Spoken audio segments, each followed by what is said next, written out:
मंडळी, मी खरोळ्याची बातमी केली होती आणि ती बातमी तुम्ही पाहिलीही असेल.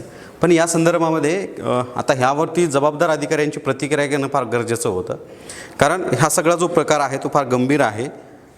तिथल्या लाभार्थ्यांचं म्हणणं आहे. माझ्यासोबत आता रावलोड सर आहेत, ते जिल्हा पुरवठा अधिकारी आहेत आणि आपण त्यांच्याकडनं त्याबद्दलची माहिती विचारणार. सर, खरोळ्यामध्ये आम्ही आत्ता बघितलं, बऱ्याच जणांना जुलैच्या पावत्या अगोदरच दिलेल्या आहेत, त्यांना राशन देण्यात आलेलं नाही. 400-500 लोक त्या दुकानाच्या बाहेर जमा होते.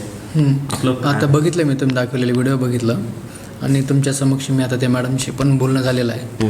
त्यांची काही चौकशी अहवाल येईल, त्या चौकशी अहवालावरती आपण बघू म्हणजे लोकांनी बयान काय दिलेले, की धान्य उचल केलेले किंवा नाही आहे ते, त्याच्यानुसार आपण कारवाई करू.